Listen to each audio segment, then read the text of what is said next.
Okay, let's talk about that can of soda. You know, that fizzy, sweet drink that for some reason always seems to leave you wanting another one. We are going to get into the science of what is actually happening in your body to cause that craving. I mean, you know the feeling, right? You take that last sip, and almost instantly, your brain is kind of nudging you, like, hey, let's do that again. It really feels like it's just about the taste, but I promise you, there is some wild biochemistry going on under the hood. And welcome, this is Life in Molecules, where we break down biochemistry into simple, clear explanations you can actually understand.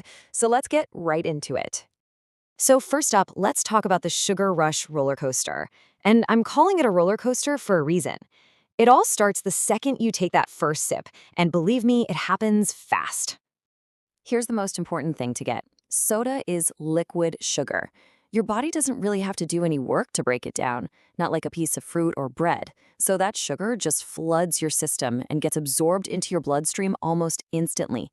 And the result? A huge, super fast spike in your blood sugar. Now, your body is really smart. It sees this massive wave of sugar coming, and it's not just going to stand by and watch. It immediately calls in its emergency response team to get things under control. And the star player of that response team is a hormone called insulin. The easiest way to think of insulin is as the sugar manager. Its whole job is to go around and move that sugar, which is technically called glucose, out of your blood and into your cells so they can use it for energy. It's basically trying to clean up the flood and get your blood sugar back to normal. So check this out. This chart tells the whole story. You start here at a normal level. Then, just 10 minutes after drinking that soda, your blood sugar absolutely skyrockets. But here's where it gets crazy. Your body's response team can sometimes work a little too well. About 45 minutes later, it's overcorrected so much that your blood sugar doesn't just go back to normal, it crashes, dipping even lower than where you started. But that crash, that's only half the story, because while your body is feeling one thing, your brain is feeling something completely different. It's like your body and your brain are having two separate conversations, and it's a total trick. Okay, so let's break this down.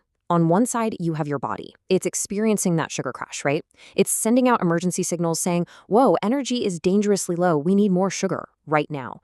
But at the exact same time, your brain is remembering how good that initial sugar rush felt. That rush released a feel-good chemical called dopamine, which basically gave your brain a little pat on the back. It's telling your brain, hey, that was awesome. Let's get more of that. And this is really the heart of the problem. This quote sums it up perfectly. The drop in blood sugar makes your body feel like it needs more, while at the same time, the sugar is activating these powerful reward pathways in your brain. So your body's in panic mode, but your brain is chasing a reward. It's the perfect storm for a craving. So how do these two totally opposite signals, the crash and the reward, team up to lock you into this craving cycle? Let's connect the dots and solve this thing. And here it is, the whole loop laid out. It starts with that fast sugar spike. Then comes the massive insulin response to deal with it. But that response is too strong, leading to a blood sugar crash. Now your body is physically telling you it needs more energy. And at the same time, your brain is demanding another dopamine reward. The simplest solution to satisfy both? You reach for another soda. And the cycle starts all over again. And that, right there, is the big takeaway. That intense feeling, that urge for another can, it's not just in your head. It's not just about the flavor. It's a very real, very powerful biological feedback loop happening inside of you. But, just understanding this cycle is a huge first step. It gives you the power to recognize what's actually going on inside your own body. So now that you know the science, what you do with that information is totally up to you. Hey, if you found this little explainer useful, do me a favor and hit that like button, drop a comment, and maybe share it with a friend. And of course, don't forget to subscribe and follow for more deep dives where we make biochemistry make sense. Thanks for tuning in.